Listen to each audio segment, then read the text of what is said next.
So let's get back to maps and location. So till now we have covered how to set up Google Maps. We also looked at some of the features, and now coming to the main topic of adding markers. I'll show you how to add markers, how to remove markers, how to create custom markers, something called as info window which shows up when you click on a marker, and how to create a custom info window. At the same time, I'll show you how to play with different marker events that are available on Android. So that's what we'll talk about in the project that we have already built a little bit. So at this point we have everything except for markers. So this is how our project, let me see if it's running. Yes, it is. So open this, and this is what we have. It shows the current location. That's all we have. So what I'm going to do is I'm going to go back to the code, and first of all, let's get rid of the location updates, because I don't want it to call the location updates as in when I load the map and constantly move it around. So what I'm going to do is, when map is ready, instead of connecting to this, I'll go back to my zoom location. So this will switch off my location updates and just show me, I guess this is greenbelt, show me greenbelt location as soon as the maps run. So let's go there. So I have greenbelt location right near Capital Beltway. And now to go ahead with this, let's start with markers. So how do you add a marker? Let's say if I want to add a marker at this particular location, go to location zoom, this function, if I want to add a marker. So to add a marker at a particular location, all we need is a lat long and maybe some more information. Let's go ahead and see where exactly can we add it. Now since this is open initially, and I also have this where I can search for stuff, White House. How about when we press go button, I add a marker over there. So that's right over here. Go to zoom location, and I also have lat long. So just after this, what I'm going to do is I'm going to add a marker here. So to add a marker, let's say I want to add marker to Google Map, all I have to do call the function is add marker. Is that simple? Nope. So you have to provide something called as marker options object. So to provide a marker options object, let's create a marker options object. Options equal to new marker options. That's how you create a marker options. Let's add some more property to it. So I'm going to add a title to this, and I'll tell you exactly what this title does. For this title, I'll provide this locality, and then I will add something called as a position to it. Position needs lat long, and since I have lat long, I'll just say lat long, lat comma long. That's what I'll do, and this is what creates my marker. I'll give this as options to this guy. So let's see, is it that easy to just create a marker? Let's run this project. It's trying to build it. As soon as it builds it, you can just go here and say White House, go, and it will add a marker over there. Why did I add the title? If you click on this, it opens a small info window showing Washington right over there, because the locality is Washington. If I say Statue of Liberty and say go, I have the locality New York. If I say somewhere else, let's say Mount Vernon, go, I'm in Mount Vernon, Mount Vernon. So that's, it's kind of gives you different options depending on where you are. If I say Mumbai, go, I'm in Mumbai and the locality is Mumbai. I can go to a particular, let's say Eiffel Tower. I guess I spelled it wrong, but it auto corrects it instead of Eiffel. Okay, but anyway, so if you see here, it shows me the locality Paris. So this is how this works. Add marker works. Now next thing is, what else can I do? I can also add a snippet to it. I can just say dot snippet and give it a string. I say I am here, thing like this. Run this. A snippet is something that is added below the main item here. So if I run this project and let's say this time I search for Eiffel Tower, this time properly adding the spelling, I am here. So it adds, the snippet adds more information here. Now if you want to do more than this, you'll probably have to go custom info window. You can't use this for adding more. Now how do I remove markers? Now let's say I added this marker and I am searching for something else. Let's go ahead and search for White House. Let's search for Washington Monument. Go. Now if you see, if I actually move my mouse around, I have both my markers from White House and from the monument added here. I Whenever I add a new marker, what I wanted to do is I wanted to actually get rid of the previous markers. Also, if you see, if I look at zoom out quite a lot, to zoom out of the map, I'll also see that Eiffel Tower is still there. So I want to get rid of a previous marker when I add a new marker. So what I'm going to do is just above here, create a marker object and call it marker. And while adding this marker, I'm going to say marker equal to this. So that kind of, because add marker adds a marker on there and also gives you back a marker object, so you can use that. Now before adding this marker, what I'm going to check is, does the marker actually exist? If it's not equal to null, that means it already exists. There's a marker that I've added. So all I have to do is marker dot remove, and this will remove the previous marker. Let's go back and run this project. So as soon as I run this project, I'll search for, first of all, White House, and there, monument, Washington. Hope it doesn't matter where I add the, so if you see, the previous marker was removed, the new marker was added. So this is how you can add and remove markers in there. Now we talk about custom markers. Now if you want to add more custom markers, let's do one thing. First of all, let's extract this function outside. I don't want it to add be on geolocate. So I'm just gonna say refactor and then extract, and then I want to extract the entire method. So I'm going to do extract method, say private, what is the name, say set marker, passes three options. It's perfect. So my set marker method is outside now. Now in this case, what I want to do is I want to add some more option. I want to customize the marker. So what I can do is I can specify how it looks like, the icon of it. So one way of doing it is bitmap description factory dot default marker, and to that I'm going to say bitmap description factory and specify what color do I want. By default it's red, so I can change it to green, blue, whatever I want. I'm going to change it to, let's say, yellow. Let's run this. So just by giving this icon functionality, I can change how that marker, what is the color of the marker that I have. So if I specify something like White House, go, I have a yellow marker.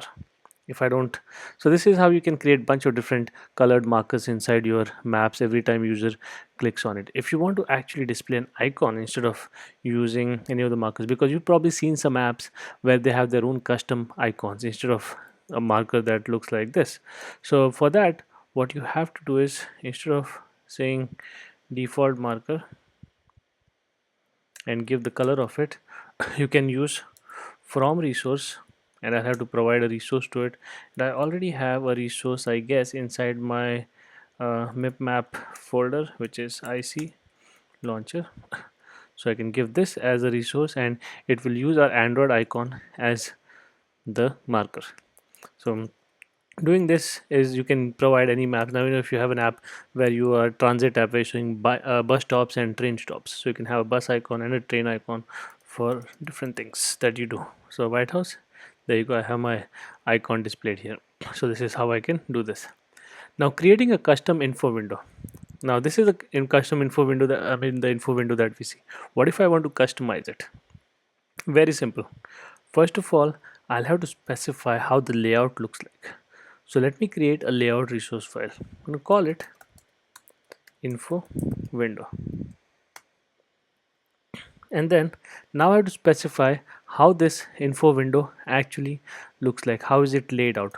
So what I'm going to do is, I'm going to have, I already have something prepared, so I'm going to just paste it here.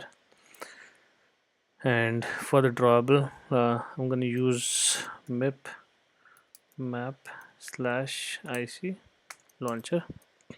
So just for the looks of it, let's see how does it look like. So this is how my current info window should look like. There should be an image, there should be a bunch of text views that I have. So that's how I want this to be laid out. My info window should look like this instead of what I have now. To customize info window is not that easy. You'll have to customize it when you initialize the map and the reason and the place where I initialize the map is in the init map function, and it's map is created, and as soon as I get my map I call on map ready function. So this is where I should probably go ahead and create the add the map functionality.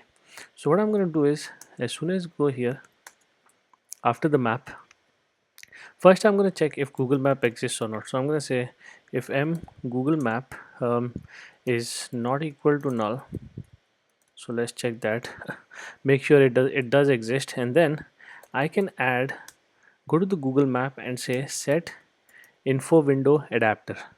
So what this does is this will kind of draw how my info window looks like. Now I can have to provide info window adapter. I can create a separate object, or I can just do it anonymous here, anonymous class, by just saying new Google Map dot oops new Google Map dot info window adapter, and that looks like something like this.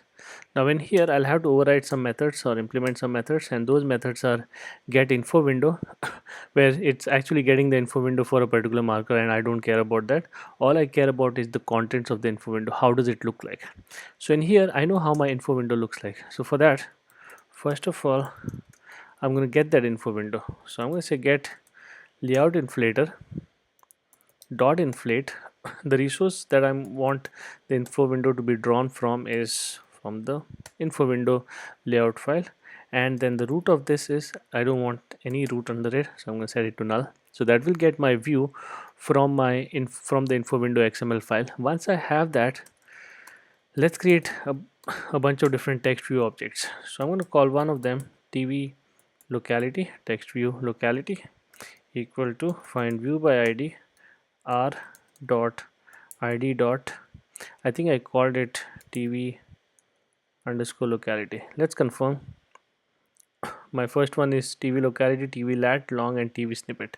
So those are the IDs that I provided, and that's what I'll call. Import that, I mean cast it. Next I have three more text views, 2 and 3. So the next one is TV lat, TV long, longitude, and TV snippet. So these are the different items that I want to display to the user. So this one was TV lat, TV long, TV underscore snippet. So that's my text views. Now how do I set this? First of all, to set this I need the lat long. So if you see, it's an info window, so that means I can get lat long from the marker that I have. So if you see, it passes me a marker. So from the marker, can I get lat long? I can just say get position. So this will give me the lat long of the marker that I'm trying to add. Once I have that, it will be much more easier to set, let's say TV locality, set text to marker dot get title. Okay, if you didn't understand it, let's see this. What happens every time I add a marker? Every time I add a marker, right over here, set marker, it adds the marker, and the marker has all these options: title, snippet, and it also has a position where is lat long. So as soon as that is added, it creates the info window, and when it creates the info window, it's going to call this method, and then it will pass the marker that I've added. So from that marker, I can get the title and set it as the locality. I can do lat long snippet. So I can just say TV lat, TV long, TV snippet. I can get the latitude from, let's say, make it a little bit more, latitude from my ll dot latitude from this guy. Same thing I can do for longitude. I can just say longitude is equal to ll dot longitude. I can set the text to marker dot get snippet because that's where the snippet is, and that's what it will do. So let's run this and let's see if this actually works.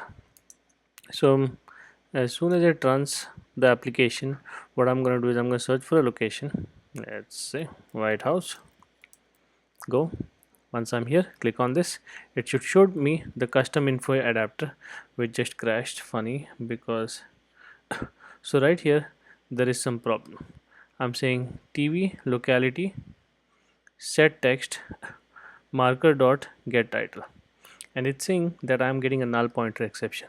The reason it's saying null pointer exception is because it was not able to find TV locality right over here, and I am actually using the r dot layout dot info window.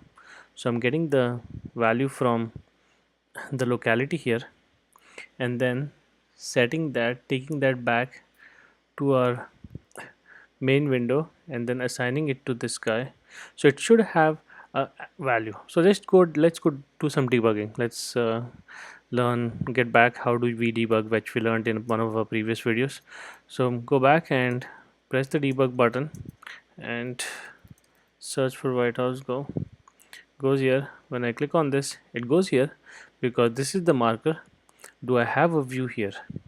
I have a view. Okay, so I see it. It's very straightforward. I got the view, but I'm saying find view by ID instead of saying v dot find view by ID, because from the view, inside the view is where that view. So very common mistake and something that I do quite a lot. So from that view, I want to find my view. So that was the mistake here. Now when I run it, hopefully it works. I'm at White House and Washington, I'm here. But if you see, it still doesn't have my Google Map, my info window added. Even though it runs this particular object, it's not running it. Why? Because this view is what it needs to be returned. What am I returning here? No.